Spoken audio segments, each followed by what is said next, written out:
I'm gonna not use the mic then, and we're all gonna project to the owl with the eyes, cat eyes.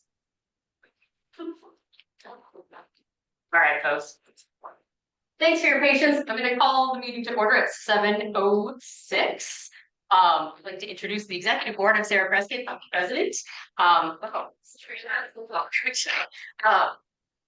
In the back, we have Jed Smith. He is our vice president. He is also going to monitor the chat. So talking to the folks online, if you have any questions, please feel free to put them in the chat. Jed's going to monitor those and he'll pipe up with any of those questions so I can make sure to address those because I may or may not see them as I'm looking at many screens.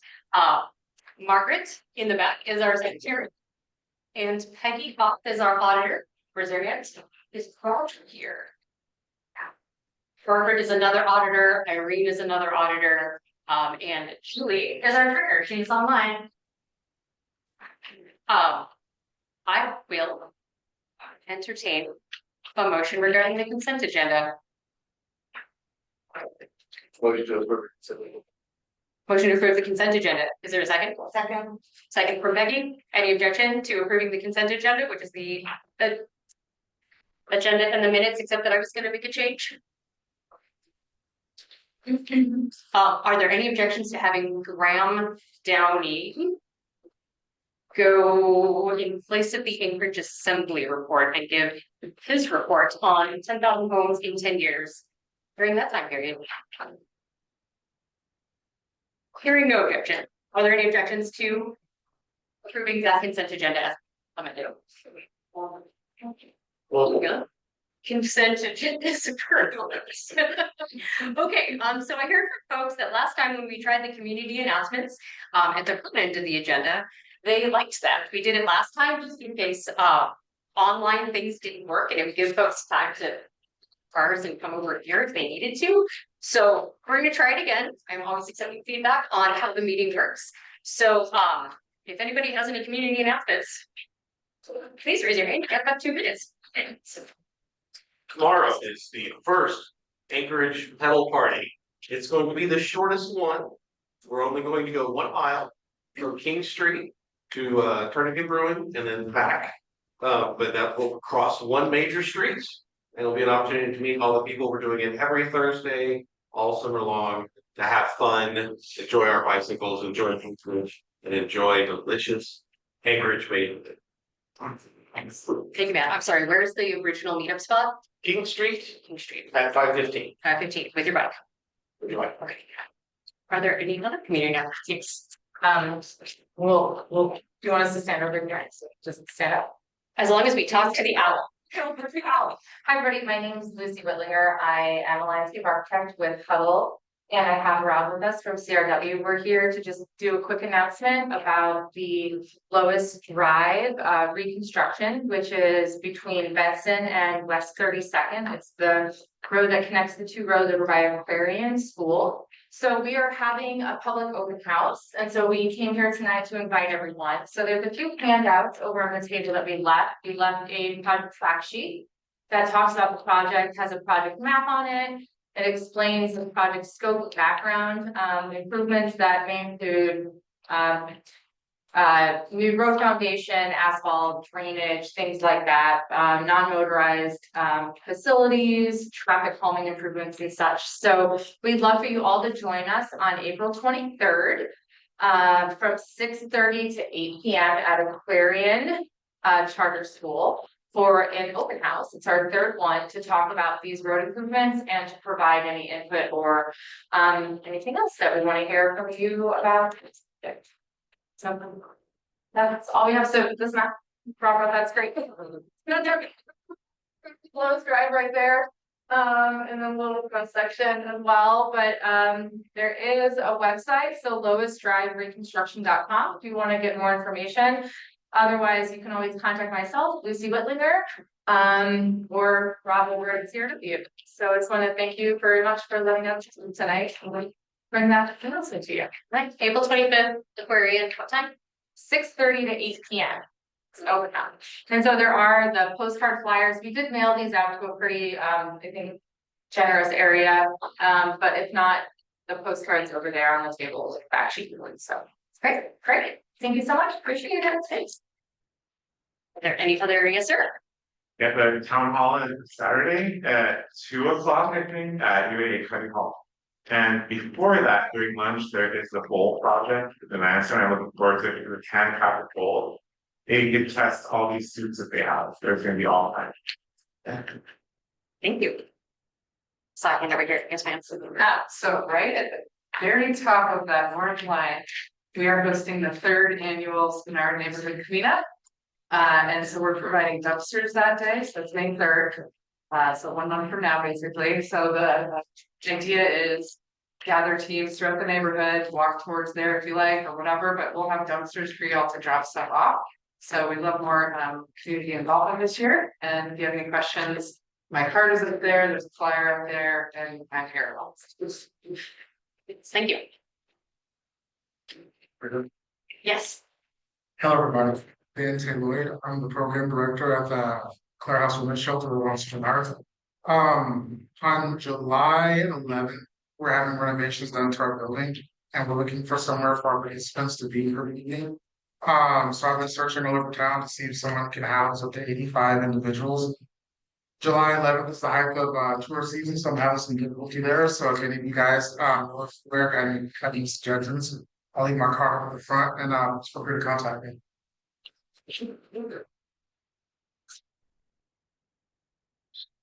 What's the amount? What's it, 85? 85 individuals, so 23 families and around 85 individuals. Together or separate? We prefer if they could have separate dormitories, separate rooms, but if that's not possible, then just large enough space like this room that could house potentially 57 people, we can make do.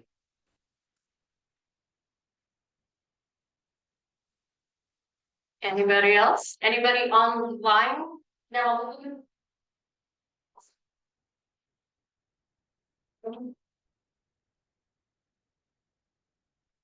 Here, none. So we'll move on to brief reports. This evening, we have Senator Elvin Gray Jackson with us. And Senator, you have the floor. You got about 10 minutes. Hi, hello, everybody. It's great to see you all, and it's such an honor to be able to be invited to present my notes to you that you get every month anyway. It's been really, really, really busy down here, obviously, because we're in session. And one of our biggest priorities, as everybody I think you know, is education funding.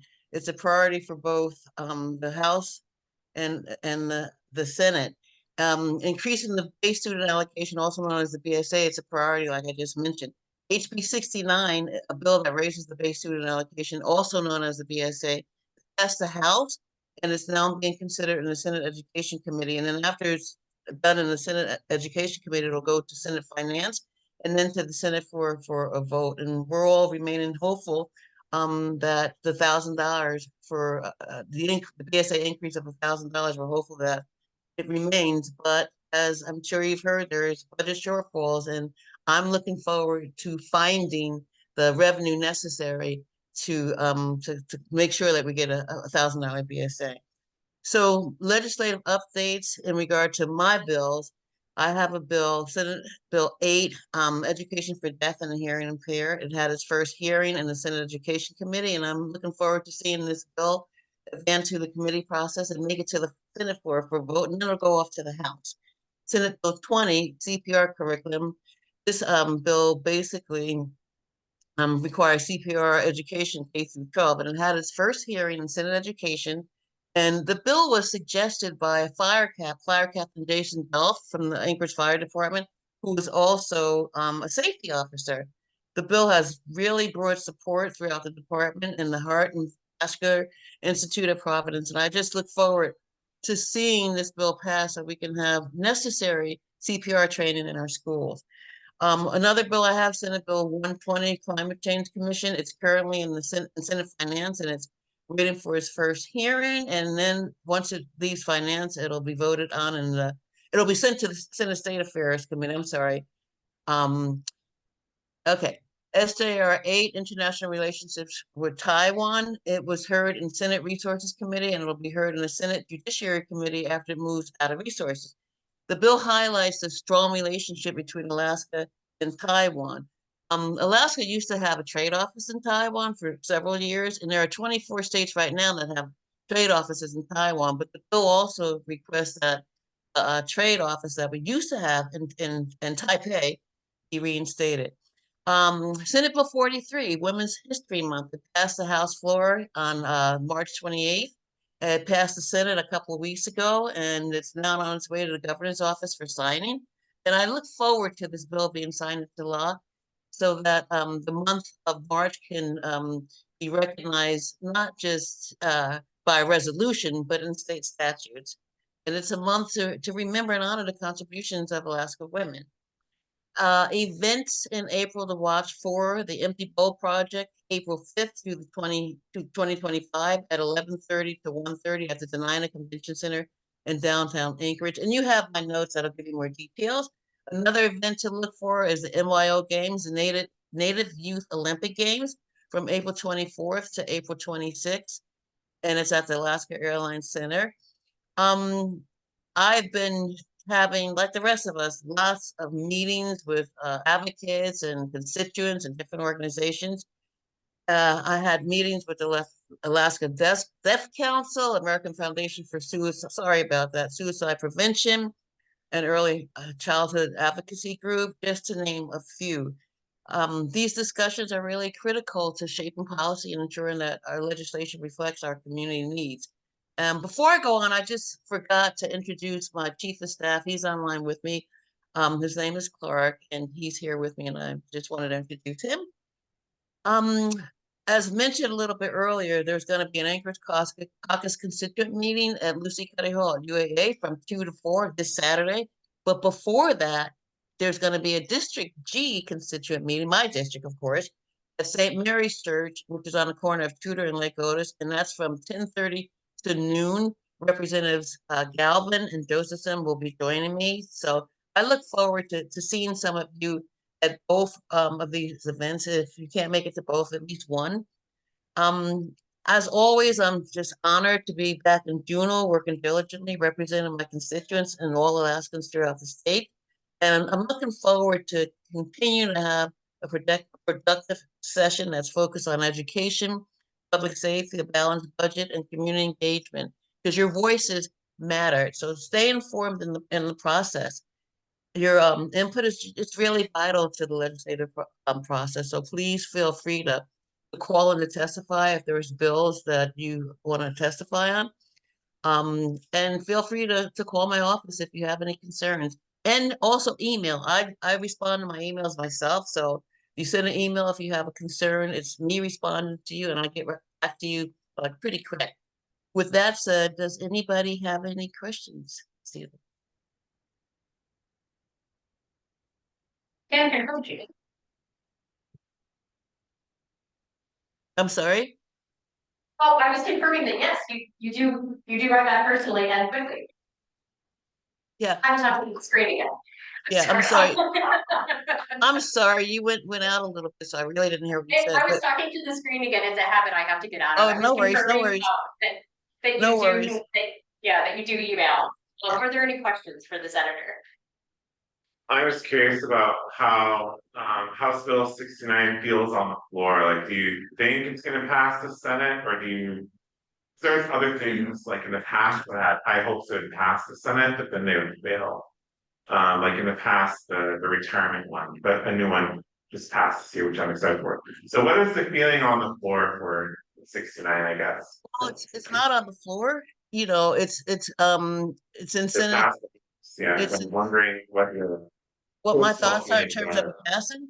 Well, you know, I'm gonna focus on, like I always do, what I want to happen, not what I don't. And I want to see that $1,000 increase, because I know that it's going to sustain the Anchorage School District. They have a $71 million budget shortfall. It was more than that, but they were able to use money from fund balance, and so it's $71 million. And if they get the $1,000, they won't have that $71 million shortfall. So I'm just, you know, focusing on the things happening, but you know, we do have a budget deficit. I think between this year and next year is about $650 million. But I'm gonna stay focused, you know. Yeah. I'm sorry. Oh, I was just scared of another veto. Well, I can't speak for my colleagues, number one, and I also can't speak for the governor. But I just want to get it to the finish line, okay, in terms of legislators voting on it, and then, see what happens after that. But again, let's focus on what we want to happen. That would be good. Are there any additional questions? What were the days again for when the education bill goes to the Senate? What are the days of the public hearings? Is that has that been finalized yet? Clark, where's the bill? Isn't the bill in finance, Senate finance?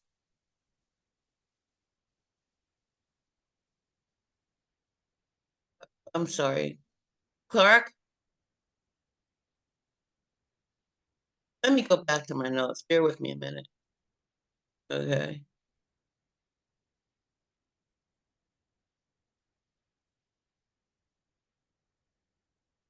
Okay, no, the bill is I'm sorry, the bill, right, HB 69 is in the Senate Education Committee.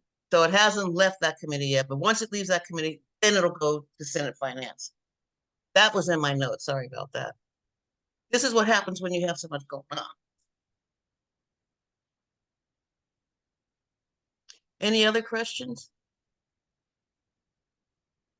Staffers, and then I saw bills. So we'll address that, and then we'll address the bill. Let me get to the chat question.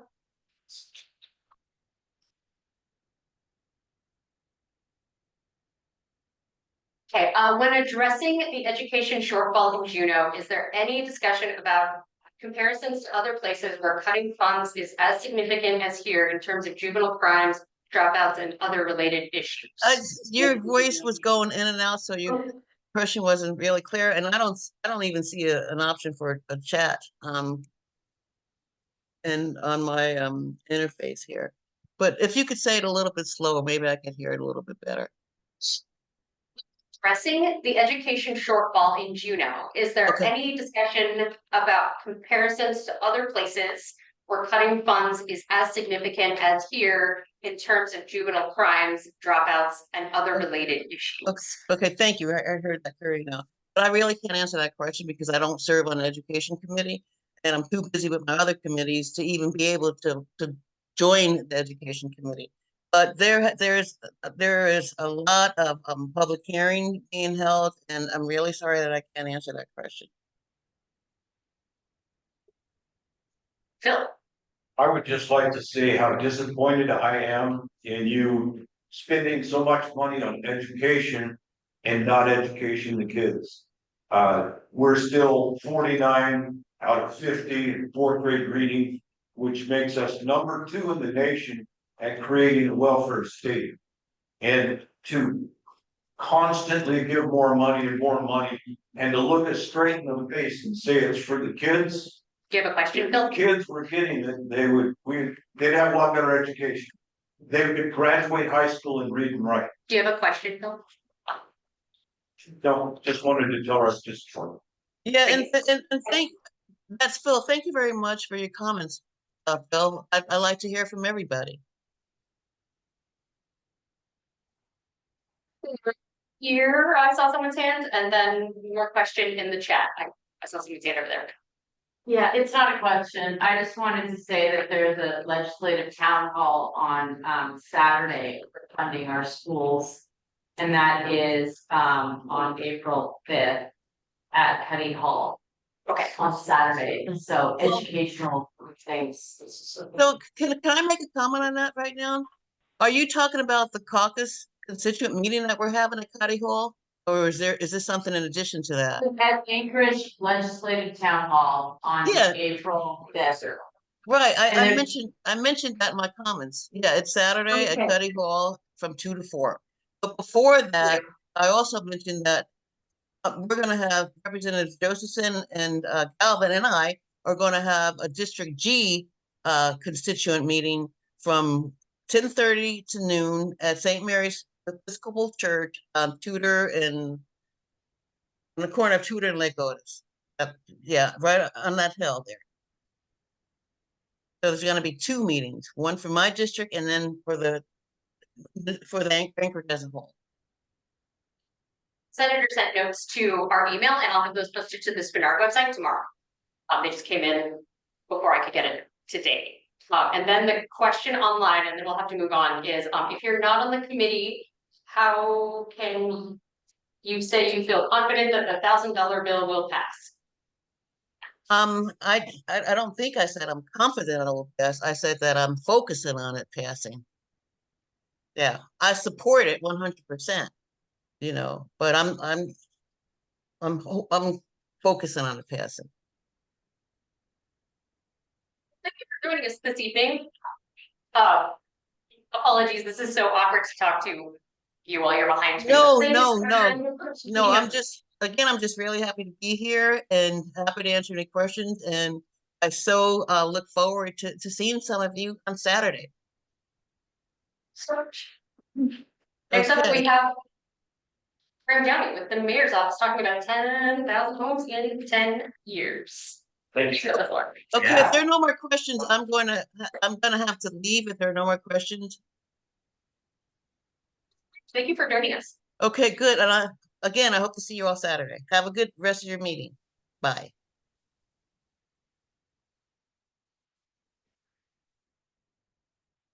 Downey. I am currently one of the mayor's special assistants, so I help advise her on primarily on housing and transportation related issues, which I know are a big concern for this community council. That means things like what Donovan's going to talk to you later about, the neighborhood greenways, making our streets safer.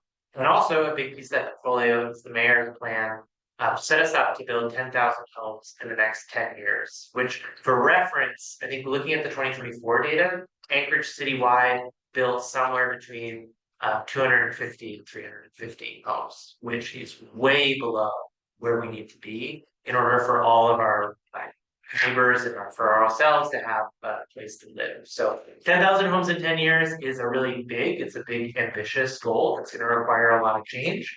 And there are a lot of aspects of home building that are outside of the media's control. We're not really a construction company.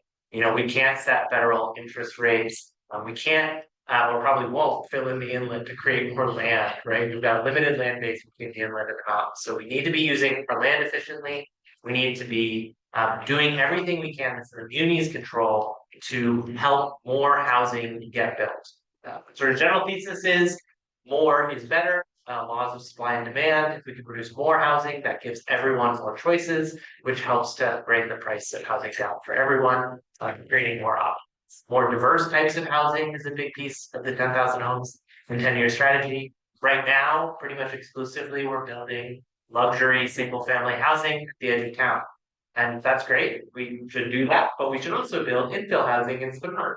We should build multifamily housing. We should build ADUs. We should have places for our kids to come live with us and our parents to come live with us. We should have places for workers who want to move to Alaska to build our state. So idea is the things that we can control in order to produce that housing fall roughly into 4 big buckets of work.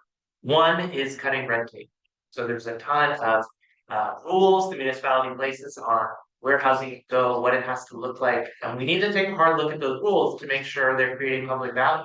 So recently, for example, the assembly decided, the mayor supported a pause on design standards, which require things like building wrinkles, that articulation look that makes every CHA development look exactly the same. We have to ask, are those aesthetic requirements creating value? Like, is that actually beautiful? Or is it increasing the cost of housing to make it less affordable? So we need to take a hard look at those choices and those rules to see if they're creating public value or if they're blocking housing. So red tape is bucket number 1. Bucket number 2 is streamlining process. Time is money, especially when interest rates are high. We need to be a good partner as a municipality, making sure the permitting process is fair, so everyone's treated the same and it's efficient, so you can get a permit in a reasonable time. Okay. Third big bucket. 4 big buckets are incentives. So we've got carrots and sticks. Sticks are making sure that we're disincentivizing neglect. So that means using the full range of the regulatory tools we have to make sure we're enforcing health and safety rules so that people have safe, decent places to live. One challenge there we have is, and this is maybe something you all have experienced, I know I have, is our code abatement officer will go into a place and it's awful conditions. There's water on the ground, there's exposed wiring, there's no fire alarms or smoke detectors. And they have a horrible choice, which is they can tell that landlord, you need to fix up this building. And then those people will get evicted. And where are they going to go? They're going to end up on the street. So what is that? That choice is such an impossible choice for a code abatement officer to make. One thing we're looking at is if you're a landlord and you're accepting rent from a tenant, you need to provide a place for them to live. So if our code abatement officers come in and say, this is not a decent place to live, this is not safe, this is not healthy, then you as a landlord are going to have to find another place for them to live. You might have to pay for a hotel room, but that's your responsibility. If you're accepting rent, then you need to put a safe roof over response. So that's one thing we're looking at. More happily, I think more generally win-win, we're looking at some of the carrots. So how can we incentivize more and better construction and rehabilitation are the two big buckets. So on the construction piece, there's currently a bill before the assembly that we've drafted to create an incentive for multifamily housing. So it'd be a 15-year baseline citywide tax incentive for buildings of greater than 8 units. And then you get additional bonus years for providing affordable housing, for paying prevailing wages, or for being in areas where our plans call for denser development, which would include a good chunk of Spenard. So 15 years baseline, up to 25 years of property tax incentive to encourage development. We know that currently multifamily housing isn't getting built, almost zero, except for Cook Inlet Housing, who gets a bunch of subsidies to do it in English. So the problem we're trying to solve there is have it so that it actually just makes financial sense, that the math works out.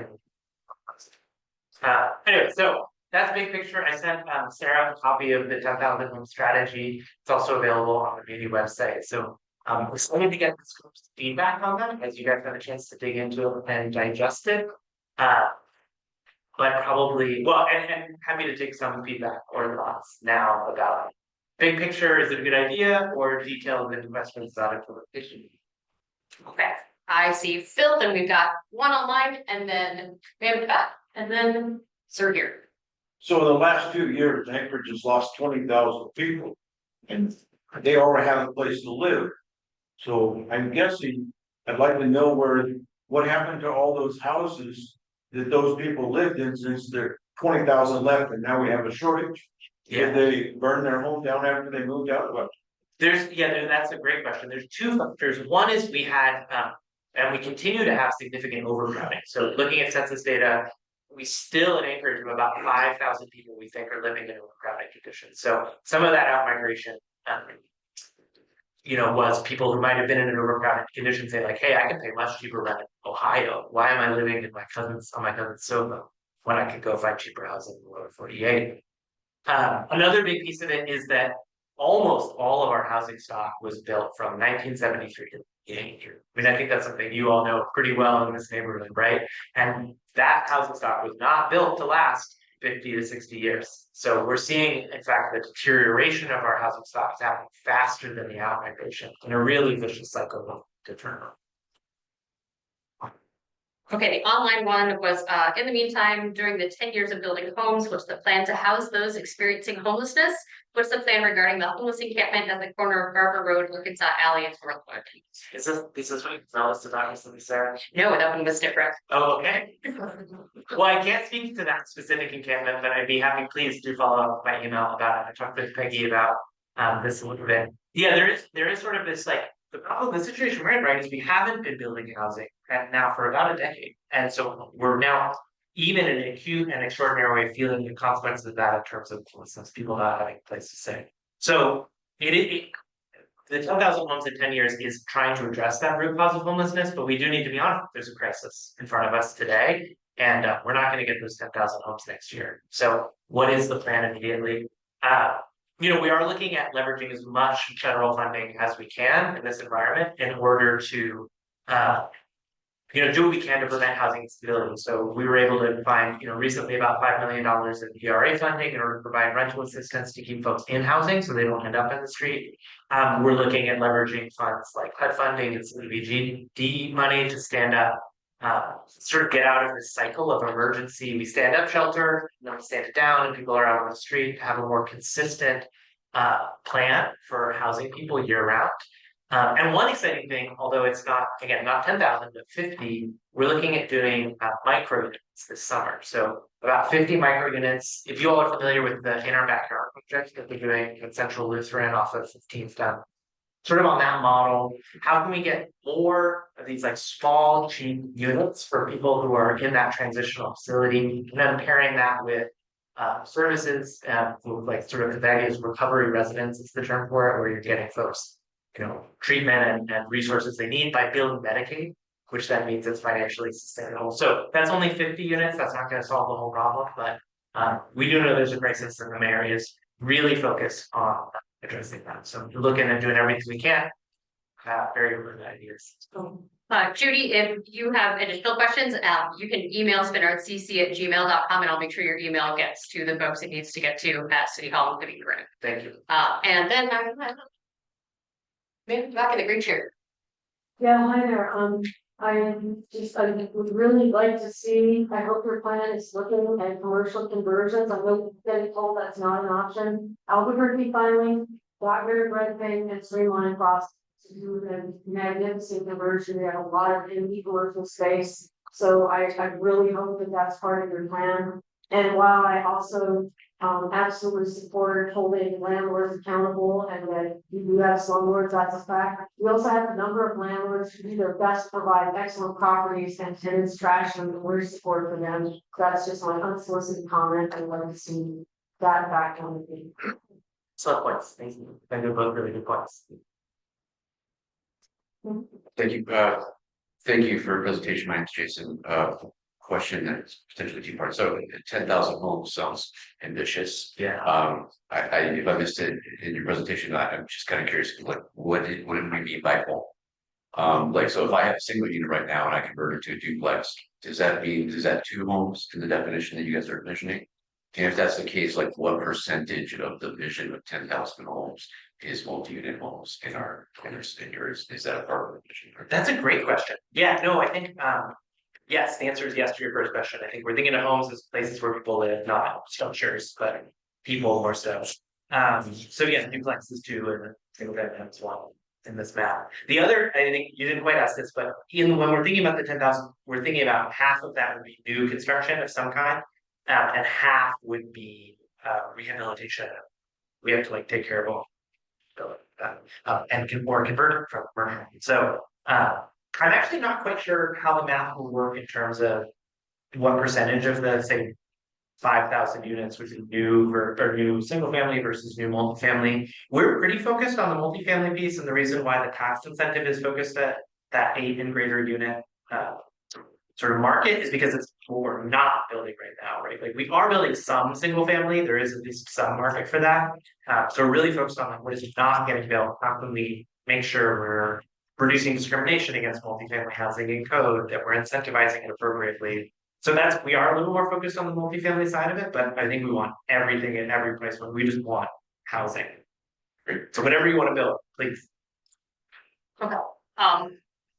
More hands, then Peggy, then your hands, and then Just a quick question. Do they consider tiny homes and all tiny home villages? That's sort of what we're thinking about with the micro units, the 50 micro units we're hoping to build this summer as a pilot project that would hopefully. For implementation? Those would be new units this summer. We are relatedly in the works on an ordinance that would allow tiny homes in more zones. Currently, manufactured and mobile homes are only allowed in the R5 zone. We're looking at some change that would allow you to use safe, as long as it's certified as safe under the building code, smaller, modular, manufactured mobile homes as ADUs or as a single family home. So As far as land, are you looking at land that the city has or private sector or? for the 50 units we're hoping of micro units we're hoping to build this summer, we probably would use either municipal land or maybe even one creative idea that came up today was using right of way, unused right of way. So being the solution. Yeah. So we got, Jason, Peggy, and then you will have the last question, Sarah. Okay. Yes, Jamie, I'm sorry. So. Yeah, just brief thing. So, my name's Jamie, I take boot camps, and so I've come across a number of situations where. The strategy at this point in time seems to be, housing. And while it's admirable, it's good. You have to consider, what's taking place. And that people don't have places to go right now, and so naturally people grab. Oh, sorry. Speak up. Sure, sorry, I had a little voice. So I take root camps, I was feeding close to 350, for a period of time. And right now, the support thing is hard, in the hard way, but with that said. Housing is the goal, for pushing for permanent support housing. But the issue at hand is that there's not enough, there's not going to be enough for a very long period of time. So the problem is, where are the shelters supposed to go? Likewise, you have a camp in Northwood right now. But not everybody's going to go into housing. So the plan then becomes where people's supposed to go in the meantime. Doesn't seem like it's really addressing that situation, or how to support the people long enough so that they can sort of.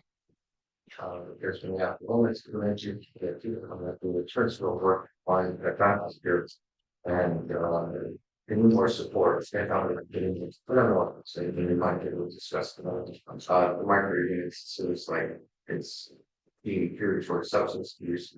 But not everybody's now. So I'm not sure it has been found.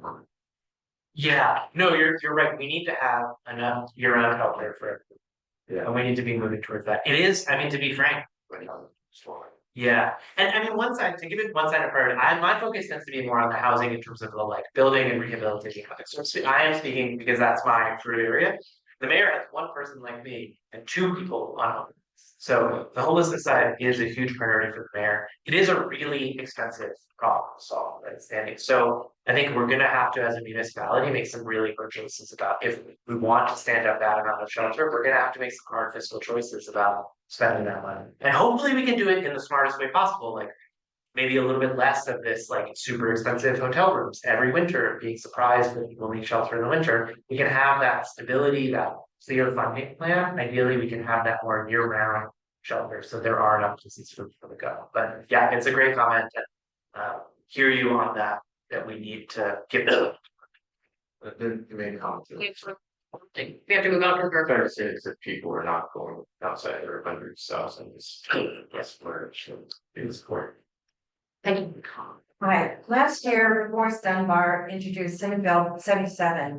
It was a great bill, it didn't pass, unfortunately. It was about deteriorated property. So what it was the carrot stick that they would make it that when people had deteriorated properties that they were not doing anything, that they would have higher taxation than people that actually went ahead and fixed up homes. The thing is, living here in Spenard, you can walk any street over here, we live right down the street here, where there are empty homes that have been empty for years.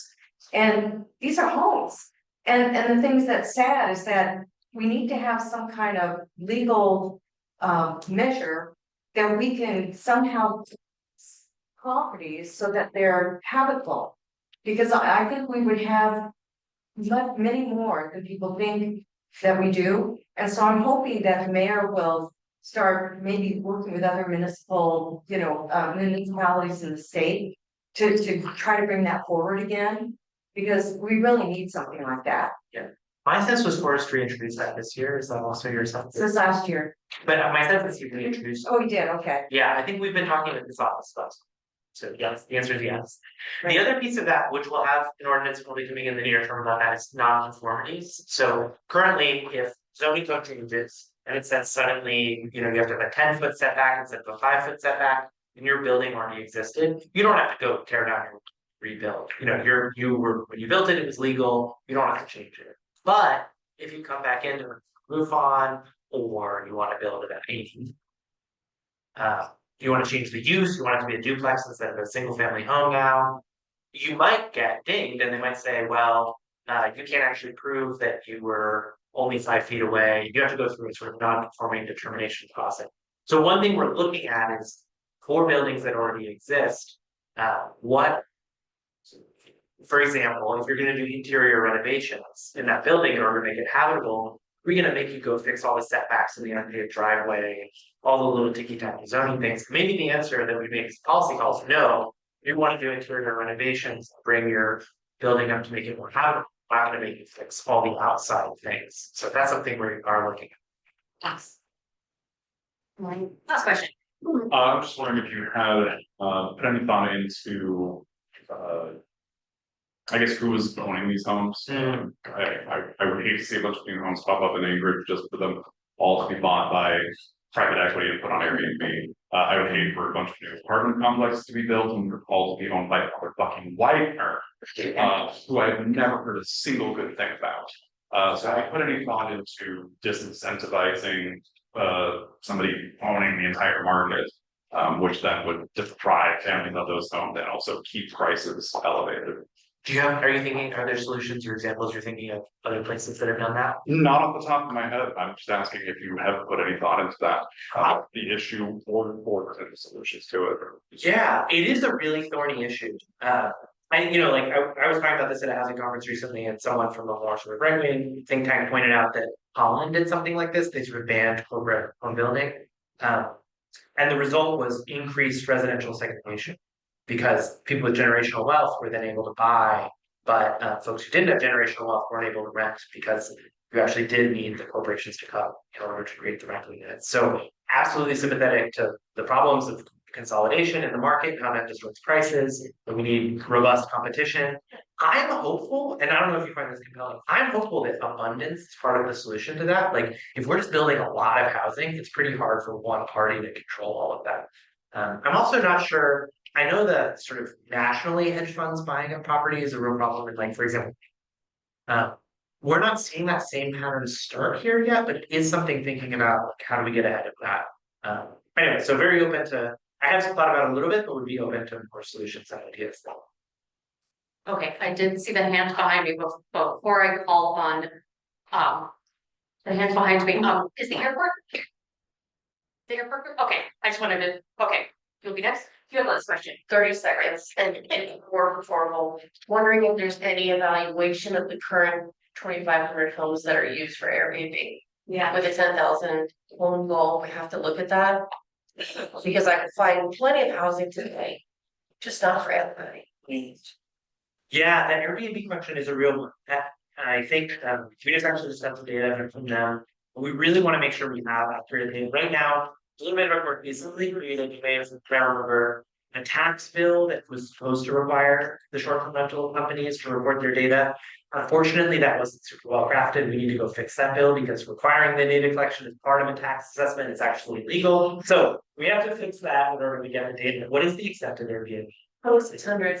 Yes. Yeah, so I'm thinking about that, if we were able to put some guardrails on that, so that the new construction wasn't also turned into more Airbnbs. Just want to see it land where the use instead of where the money may be. Yeah, again, I think you just sort of gently push. My next door neighbor is a triplex, and it's also an Airbnb. It's also how they afford it. They're, people who don't have generational wealth, because of the Airbnb, they were able to buy that property. The Airbnb is usually rented by seasonal folks, occasionally it's like a weekend visitors, but often it's seasonal workers. So I think the existence of Airbnb tells us that there's a need for that. And it is a problem to the degree it's taking away from residential housing stuff. So again, I think my hope, and I don't know if you find this compelling again, is that abundance is the solution, right? If we are able to build more and more housing, there's not unlimited demand for Airbnb and Anchorage. They're really cheaper, but we need to think about that a little differently. So again, I hope that by building more, we can help solve that problem. That said, short-term rentals is something we're absolutely taking a look at. I think we have this kind of data, and we're thinking about appropriate solutions, appropriately taxing it, appropriately everything.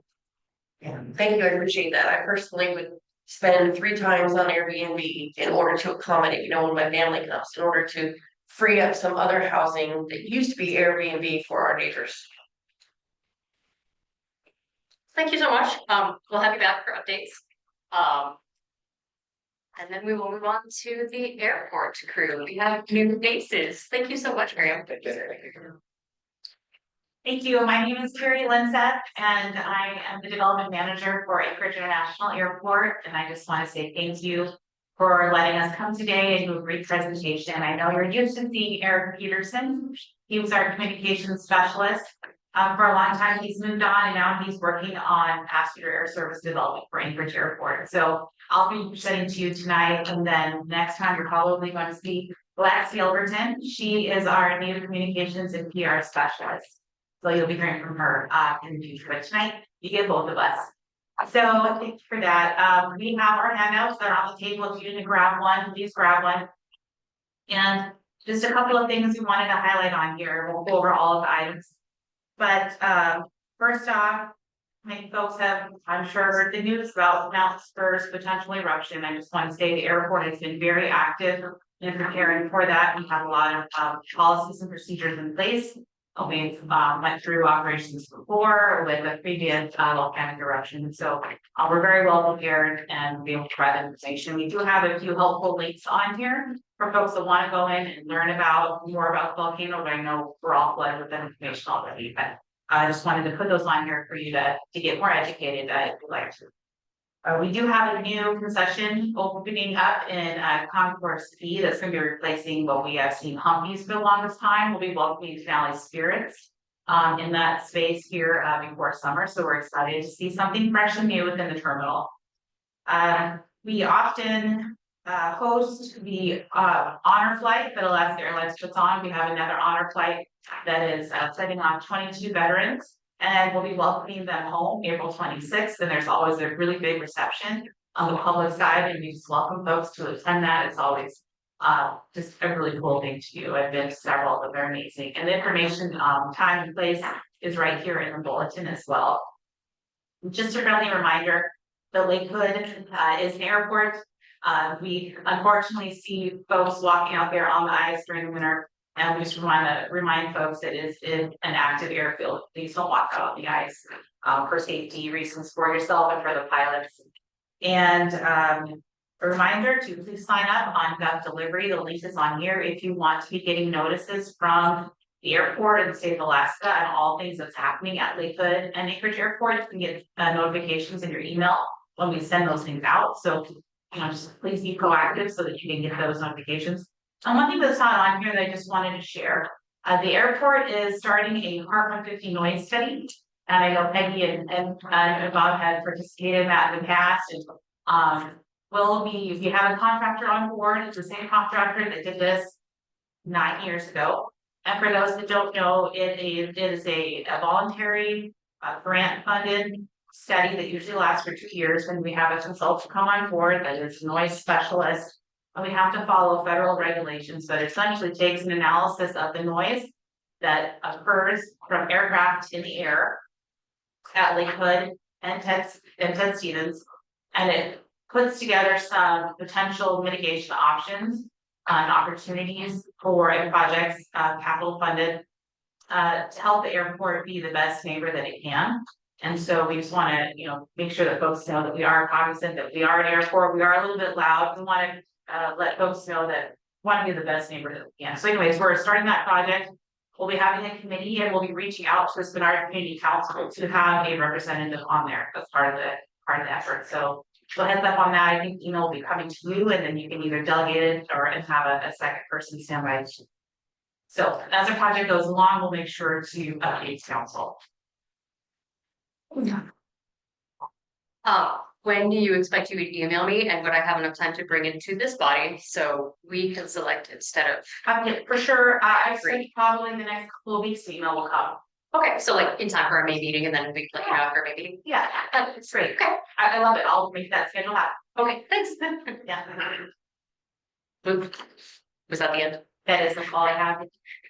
Are there any questions?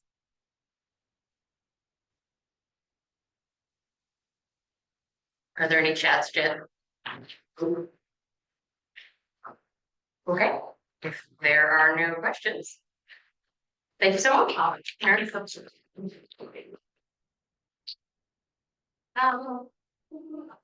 can actually be me for 5 minutes, but I put it in writing this time, so that way if you guys had any questions ahead of time, you could ask me questions instead of listening to me drone on about what I want to say. So I want to start doing these for our meetings. The first half gives a little context about what's on the agenda. So it's not, you don't have to rely on one sentence of what my interpretation of that topic was. Get a paragraph on what my interpretation on the topic is, which is a little bit more context. And then the second half is things that have come across the inbox, things that are happening in our community that I know, that I've seen about town. And anything that has happened just since our last meeting, kind of catching up on that. Does anybody have any questions about what I put in this written report? Yes. How much time did you spend taking this on? I don't know, I'm just curious. No, it's all. 20 minutes. You have a template and everything goes really fast.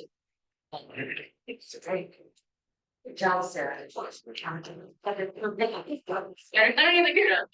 That's a picture report. And now I can take less than 5 minutes and we can go talk about some cheese. Okay, so our next topic is the joint resolution of the Midtown Spenard and North Star Community Councils in support, which is called something in support of funding to develop a master plan for Fenning Park. So we're not going to be voting on this tonight. It is just for introduction. But we Midtown approached me and asked if we would be willing to join in on a joint resolution saying we support funding for a master plan for Cutting Park. Cutting Park, which is over by Moosac Library, is a fabulous park, but it does not have a master plan. It sounds like they tried to have one once, but it never quite came to be. If somebody knows more about that, please feel free to jump in. But we will be voting on that at our next meeting. So if you want to take a look at the resolution, look into it. If you have any questions, please reach out to me. If I can't answer them, I will find someone who can. And then we will vote on the topic / resolution at the May meeting. Does anybody have any questions about that? No. Yes. Well, bring a master plan for a park. We're gonna request funding. I don't know. I will answer that question. Not cheap.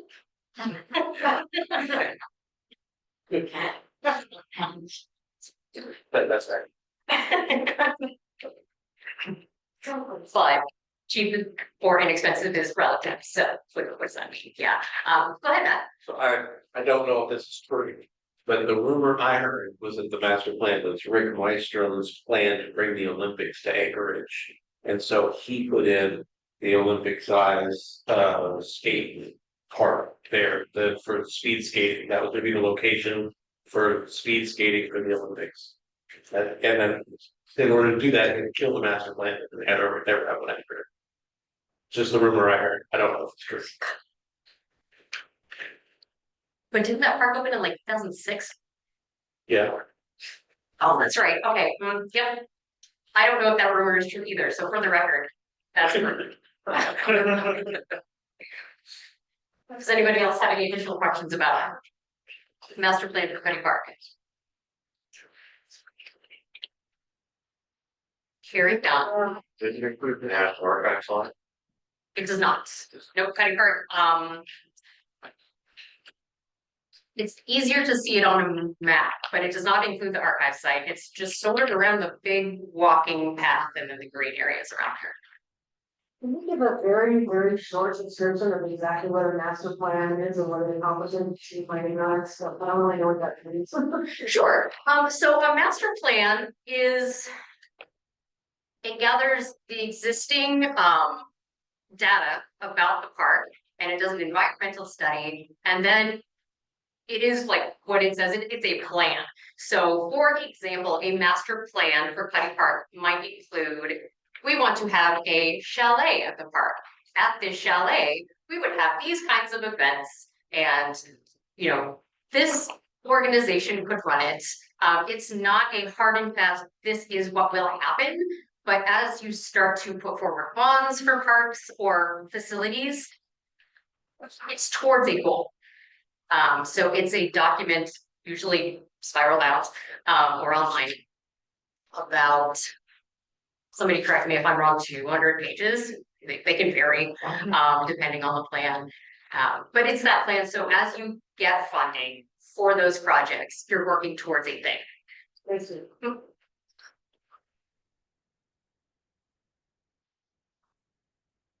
Okay. We will move on to comments on the draft Midtown District Plan.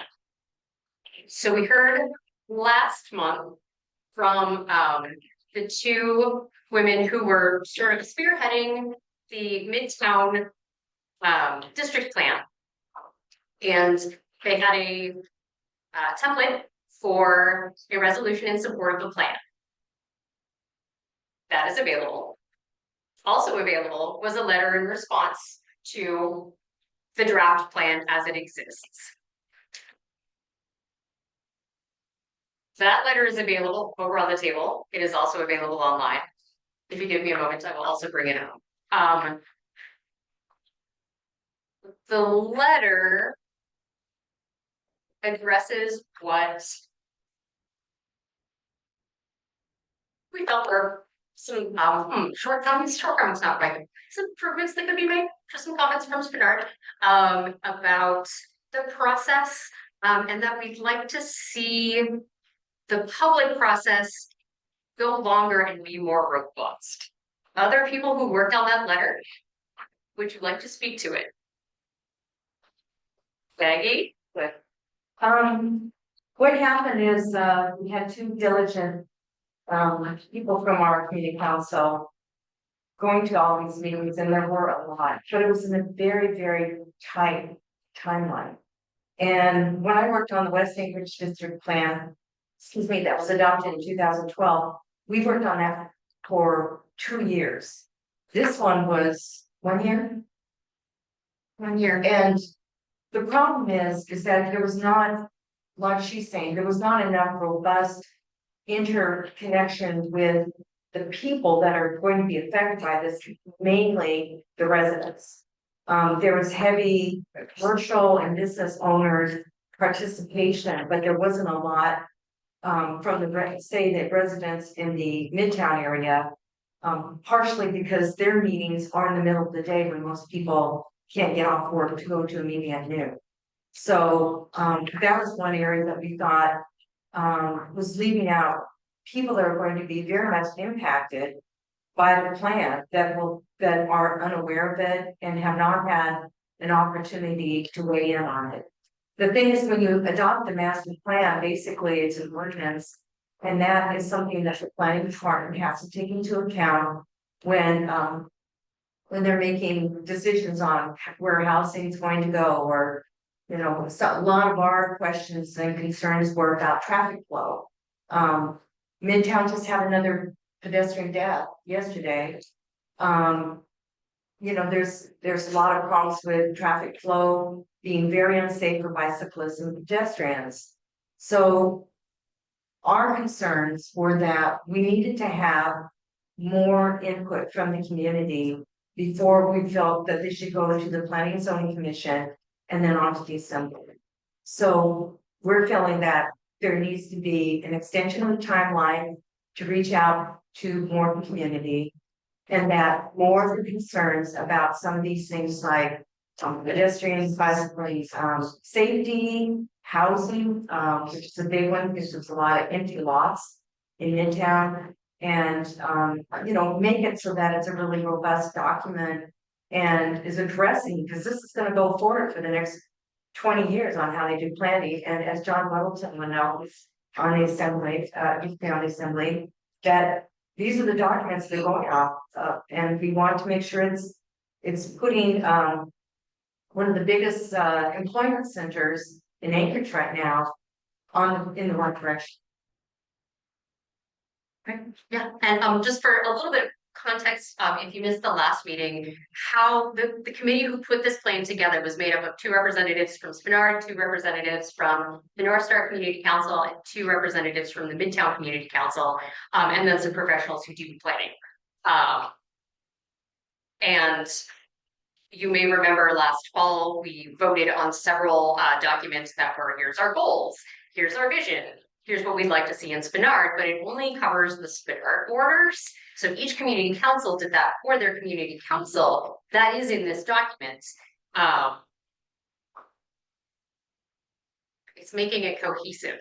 That was a critique of the draft plan with the three councils, because the three councils have different goals and visions.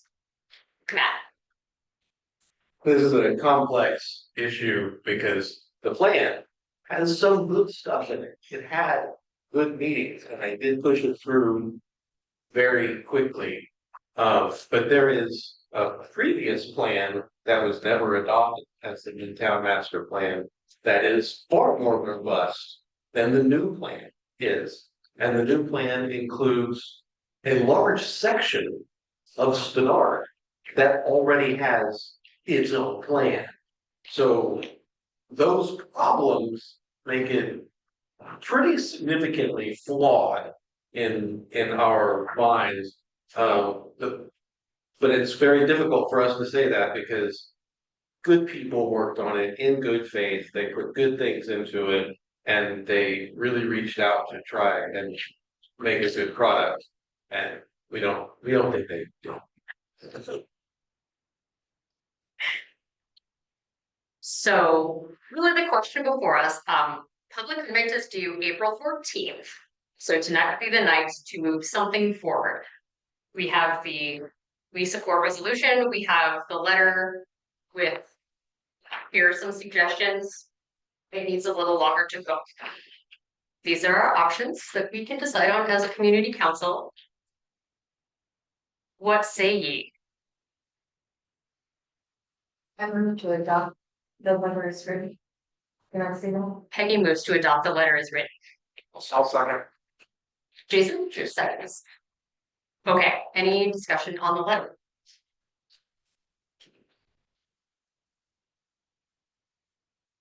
That went faster than I thought. Any questions online?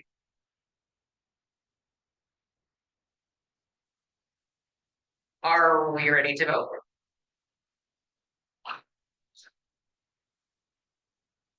Giving that pause for thought. Yes. Okay, so we'll vote. A reminder, you are eligible to vote if you are a resident, a business representative, or a representative of a nonprofit in Spenard. And you have attended at least one meeting in the past 12 months. So if you meet those qualifications and you would like to adopt this letter as written, raise your hand.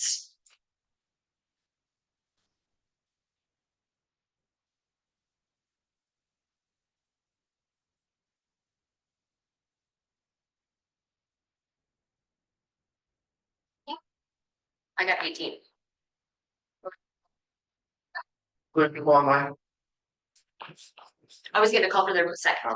Okay. Anyone online, if you would like to adopt the letter as written, please raise your hand on the screen or your emoji hand. I see 2 eyes. Okay. Grand total of 20. All those opposed to adopting the letter as written, please raise your hand high. Okay, and all those online opposed to adopting the letter as written. Letter passes 20-1. I will get that sent where it needs to go. Thanks, folks. Oh.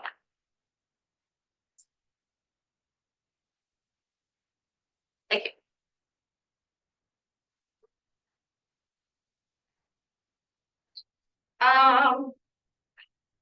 Next up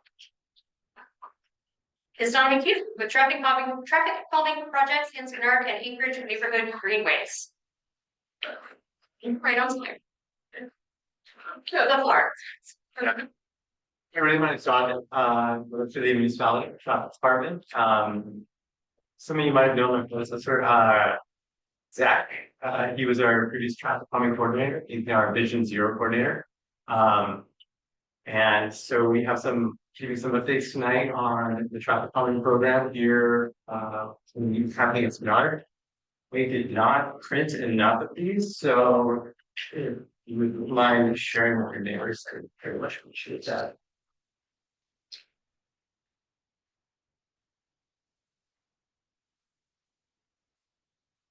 Hello, like my title on the bicycle pedestrian platform for you, it's gonna be short two-part presentation on kind of two exciting projects. Start with the neighborhood greenways first. I believe that's been presented here already, but the neighborhood greenways project is a way to increase our bicycle and walking network throughout Anchorage.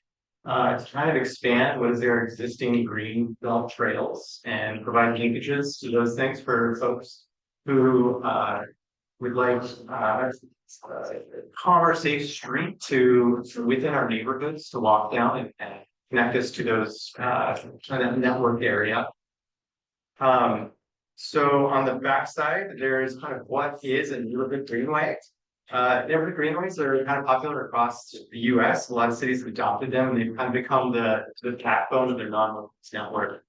So they are what are already called neighborhood streets, and they have additional treatments to kind of to enhance that traffic calming and designate it as a more bikeable, walkable route.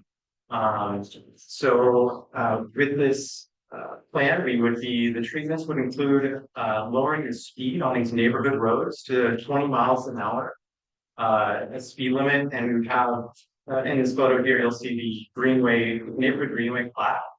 We would be doing signage to kind of let folks who are biking and walking know where they're going to, whether that's using a coastal trail or a fishery trail. It also has what's called sharrows on our streets, which are their markings in the lane, and they are bicycle sign. We have a few on 10th Avenue. There's a few around our city already, and they have kind of arrows to show folks which directions to go. They're kind of good breadcrumbs for folks that are biking and walking on these streets, and so with the additional potential for traffic calming in these areas, the slower speeds, they're meant to be more walkable, bikeable areas. And the breadcrumbing kind of allows folks to find these routes that a lot of folks who are diligently biking, walking the city kind of know these calmer streets already. So this will kind of help folks who are maybe interested in that to find those routes through the city and kind of focus a little bit where everyone can expect people walking, biking a little bit more prominently. And so here in Spenard, we have a few kind of secondary routes. The timeline on this is we're looking at rolling these out, a few of them. They've been in the non-motorized plan. It's what's called an enhanced shared roadway. So we'd be laying down some sharrows and signage, kind of in a network throughout the city. Right now on the handout here, we just have the Spenard area. Lots of secondary routes on there in yellow. The ones in more of an orange, we see Barber Street in the top right. That's kind of connecting the Fisher Creek to the non-motorized bridge over Northern Lights. So we're looking at having that one in this summer, kind of in the spring, hopefully getting some out for May, which is Bike Month. Donovan, I apologize for the interruption. Is it maybe online so I can also share it and we can put it out? Oh, please do. Yeah. I have the easiest way to just search neighborhood greenways, Anchorage neighborhood greenways. And you do have a website there that kind of has public input. It has this map, the larger map on there. And so, yeah, we're looking for public input in the form of where folks would maybe think that they were missing spots. Most of the ones we're doing this summer are already in the non-motorized plan, which is kind of why we selected those. So it's like already comfortable streets. The streets we're looking at are already lower traffic streets and they are already somewhat calmer streets. We're looking at streets that are maybe already have speed restrictions and those things. So Yeah, so we're really excited about having that out this summer, and you can go online to the website. We have a survey map there that you can click in, and you can add comments. You can send me general comments. I have my email on the website there. There's a link here at the bottom of the standout. So yeah, and that's the greater map there. You can see a lot of it's linking up neighborhoods to our existing greenways is kind of what we're focusing on here. So getting those routes that are already popular and kind of just showing the rest of the community where these great kind of hidden bike routes are, just in our neighborhoods. And the second part, I'm going to jump right into the traffic calming.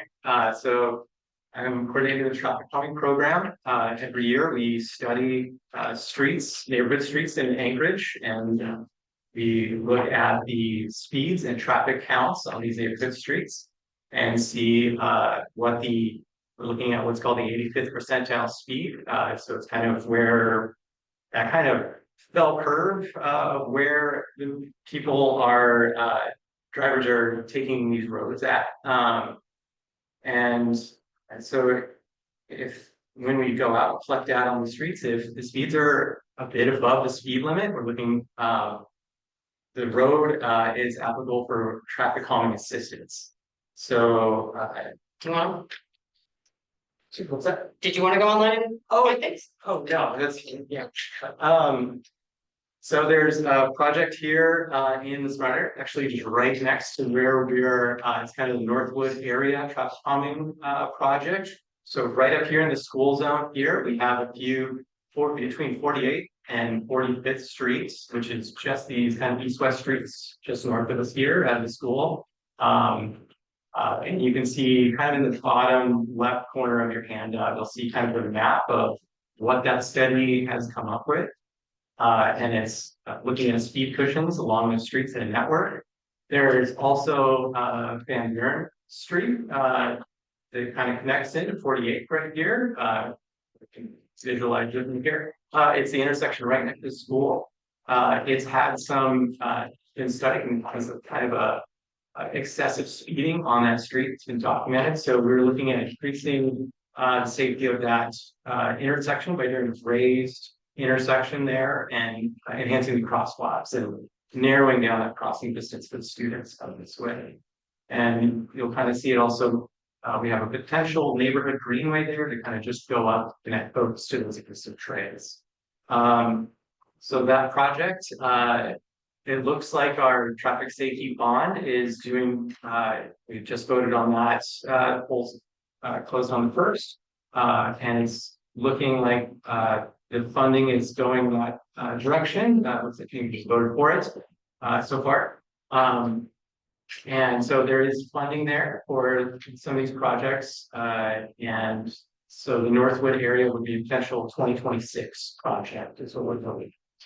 And then the latest study, we also can see on the handout, there's 36th Avenue, and that also qualified for traffic calming assistance. I think that is 36th Avenue. So that is an early scope phase. So yeah, our program, if you find that maybe a neighborhood street you live on is you're seeing excessive speeding, you can call us up and we can send out our data team to club. We do that every summer. So yeah, and a few questions. So I have a ton to say, but based on the recent killings that took place in Midtown where the dog was hit and then the man was hit twice by 2 separate vehicles. If you shoot someone with a gun and they die, you're charged with murder. If you hit somebody with an axe and they die, you're charged with murder. If you hit somebody with a rock and they die, you're charged with murder. If you hit somebody with a car and they die, there's no charges that have been filed. That is a #1 problem. There's no such thing as an accident in a car. If you have a license from the state and can operate a car, then you drove into that location where there was a human on purpose. And that charges you to file. Also, the question is the 85th percentile for traffic, makes them qualify for traffic calming. There's some really good science available online from not just by City Nerd, other good people, that the 85th percentile is still it's too fast. It's too fast for the amount of noise that it produces. It's too fast for the amount of pollution that it produces, and it's too fast for the number of people that it kills in automobile accidents. So I would say maybe that's not the best. You know, and then also I've heard that the 80th percentile is still too fast. Yeah, 5 less. those are good points. 80% of it initially come from highway designing, having, so yeah, It's from the 50s. right. It's not the best math. Yeah, Back before they had seatbelts and you could ride standing up. Do you have a question, Matt? Well, clever, you're terribly not finished. Okay. Okay, then Will, then.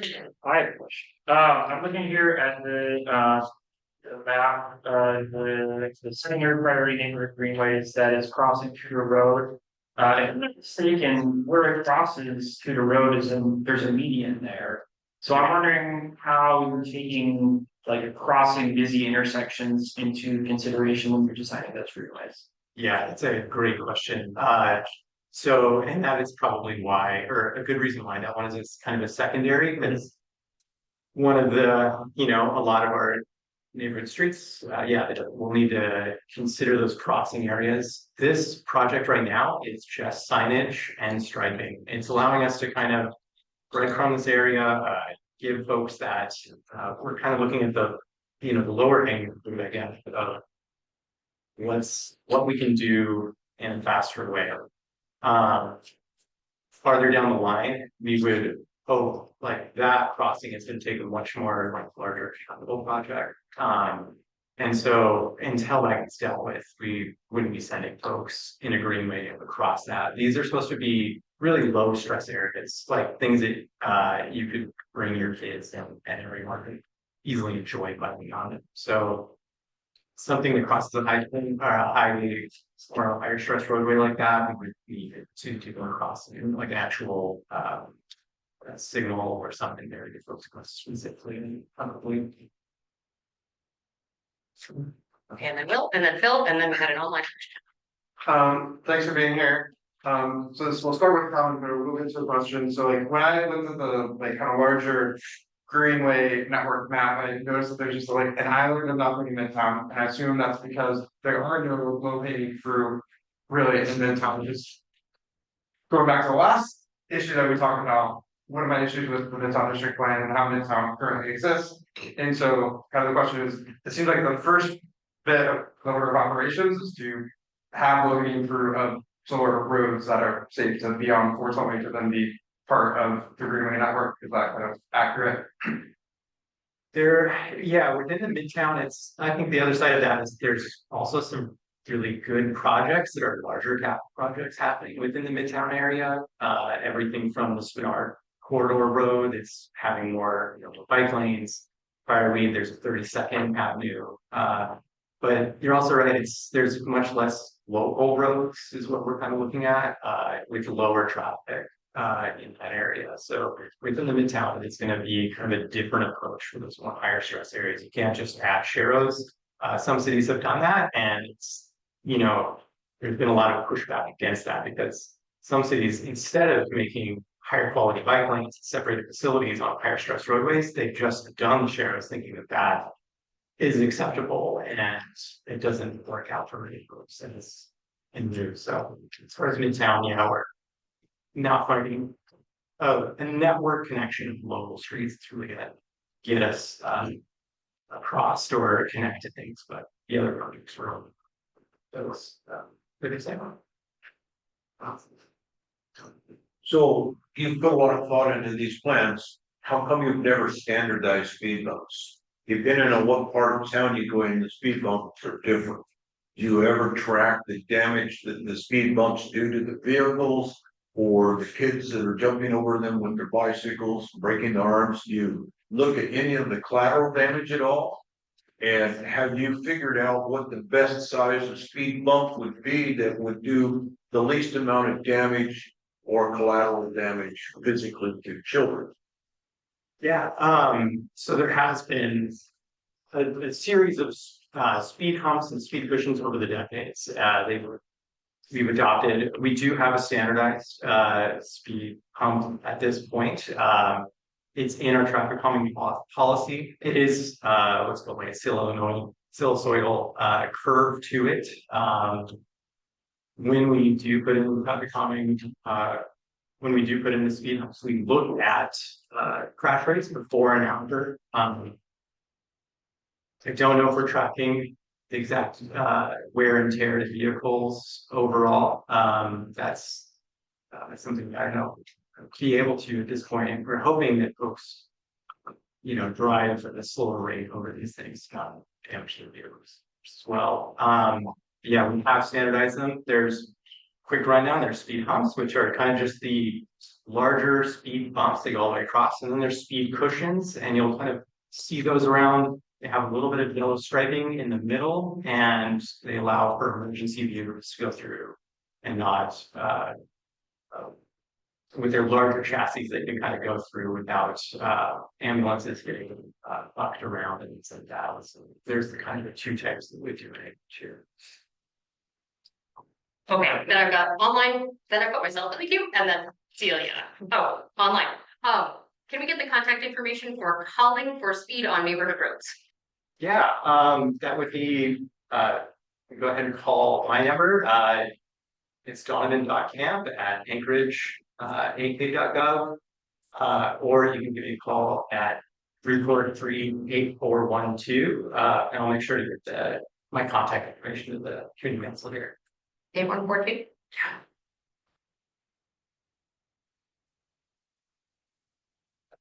Sorry. All right, cool. Thank you. And then my question, you said we standardizing speed humps. Yeah. Who's we? Oh, Is it like the nation or Anchorage? Yeah, probably not across the nation. No. When thank you for that. Yeah, it's in the municipal traffic calming policy. So, and that's, and our mass details have that standardized.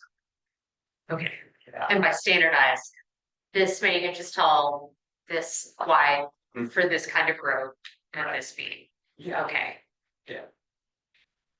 And speed humps are not, I'm thinking of kind of raised crosswalks, but not quite that big. What is in between a speed hump and a raised crosswalk? Or am I making that up or somebody else making it up? I mean, I saw that somewhere. Speed humps are, they kind of have a flat top to them. I'm trying to think, Lowest Drive just had a few installed in 2023. So that is our standard speed hump. And they might seem a little bit larger. Speed bumps are what you'll see in a like a parking lot of a private area, and they really jostle your car. So those we don't install in public roads. Okay, thank you. Then Celia. Okay, sometimes I do ride my bike around this little bend here in Northwood, Taft area. And I don't know the name of the streets, like past 48, but where those big moving trucks.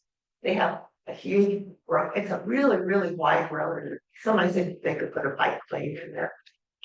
In that area. I don't know the name of the street, but it's where all the moving trucks are, right? Oh, yeah. It's just been our builder supply. It's. Yeah, I guess. Yeah, but beyond there, like I said here, yeah, that way. Okay. East. What's right there? Yeah. So I don't know if part of your plan putting bike lanes and anywhere it looks like, so you're just dealing with speed bumps there. Yeah, it is a very wide street. Yeah. That's safer bike lanes, so. Yeah, we are looking at the overall non-motorized and not seeing where you can forward.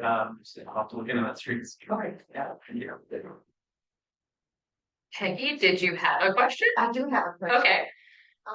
Years and years ago, the Spenard Community Council worked with the community to make it that all the trucks had to go to the east and then go between Spenard builders because they were going all around the neighborhood. But when they did that, they put in that curve at Tudor when it's coming around over the railroad tracks. They don't have a pedestrian, there's nowhere for the walk. You come up from Red Bridge Park and there's a trail there and it just stops. And so what people have done if they just walk on the grass. But it's really dangerous because it was set there for the trucks. So you have people making that curve. And I'm hoping that while you're looking at this, that you'll look into that. Because it's a very dangerous curve for pedestrians and bicyclists. Yeah, I think there's two on the way here today, actually, and, yeah, and I would say that there is the, Minnesota corridor project, that is gonna be, that area is within, or any comments on that, but community, commenting on that would be, good spot. I believe that there is a capital improvement project in that area, well, you know, as that starts scoping, I'll be with you, I'm gonna check this out, it's in. Go ahead, was it Alice? Since we're on the topic of beautification, I don't know if this is part of your jurisdiction or not, but what about the alleyways that are filled with mud and water and potholes?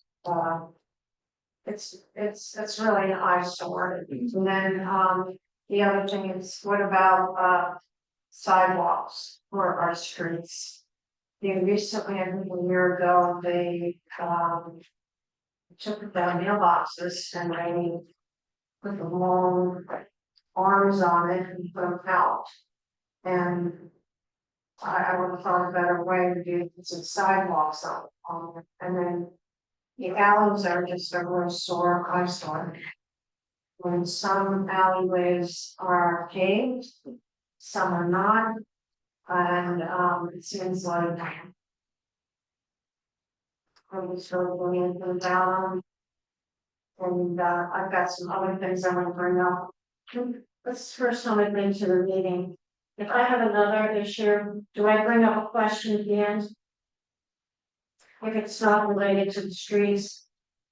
Who is it? So normally, you could email me beforehand and we could put it on the agenda. What is the general concept? Yeah, sure, exactly, it was. It has to do with dumpsters. Dumpsters. Overflowing, garbage all over the place, mattresses. Out there, it has to do with dumpsters that are with the apartment buildings. Okay. Large apartment buildings, and they basically have to do with alleyways. Their single family homes have their own trash cans and they take care of them. But it's the dumpsters that seem to be an issue.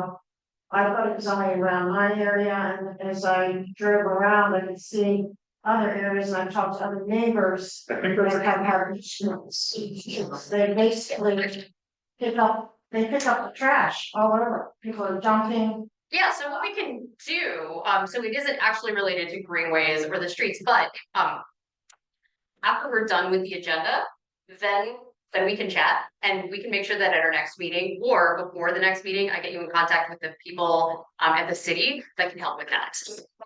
Yeah, let's get you hooked up with the phone number and the contact for them. I can help you with that.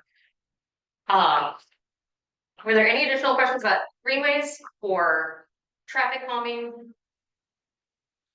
But I mean, is there anything that you can do with paving for the Paving helps. sidewalks? It's usually not part of like the bike network. That is something we kind of looked into somewhat.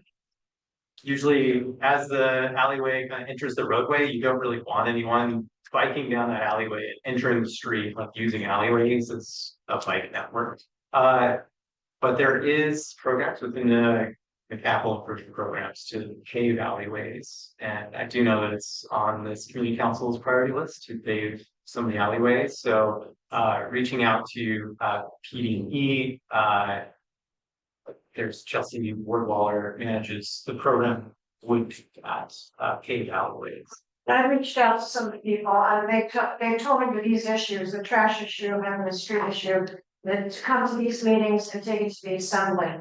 So, and it's true, you don't want people coming down the alleys, so you put signs there, I've seen signs saying down the throughway, you know, because you don't want people to be, even bikes or even, you know, the cars speeding, but, it's, something to address. Yeah. Okay, yeah, I'll make sure I get the right contact to you and I'll get your contact information before we go to you. Do we have any additional questions about greenways and traffic calming, thank you. All right, seeing and hearing none, we will move on to very good awareness, thank you. Okay, so we're really great at coming up with many ideas, and I'm terrible at delegating. So we don't have the big sticky notes this year. We have lights, but that doesn't really help. But I have a survey drafted that I can send out this evening. And what I did instead of writing all of those up was I looked into the updates of last year's priorities. So last year we voted on it's like 17 capital improvement project priorities.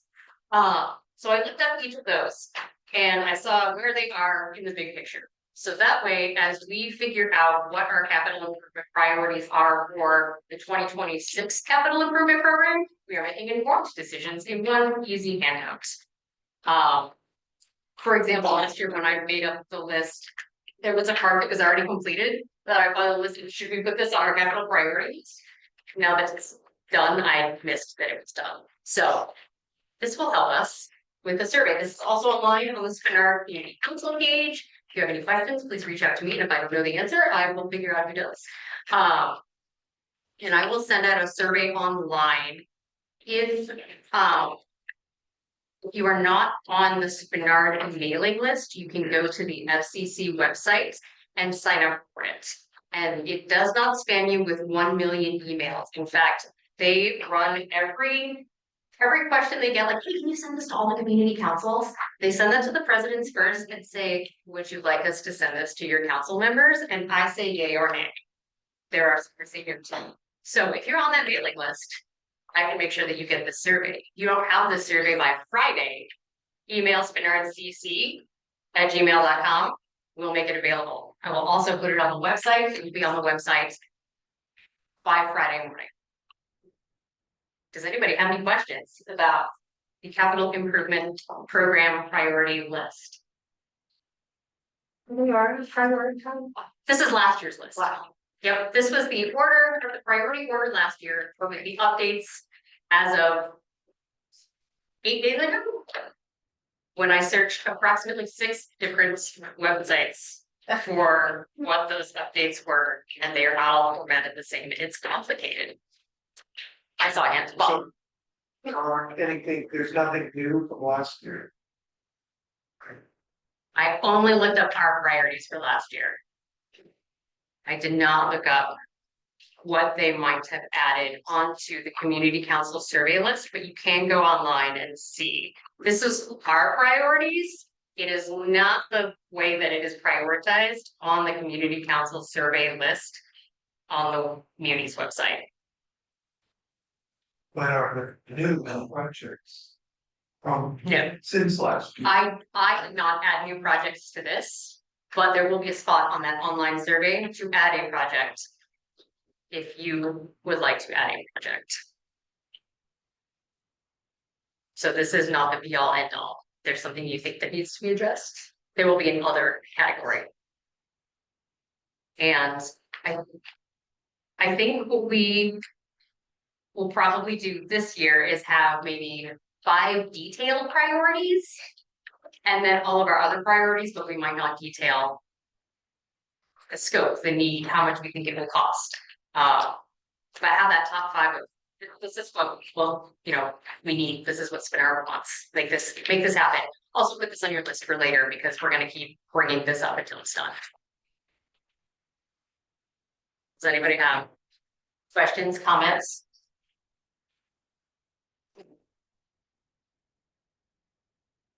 Would anybody like to make a motion to adjourn? Is there a second? Second. Will seconds. We're adjourned at 8:40 p.m. Thank you, everybody.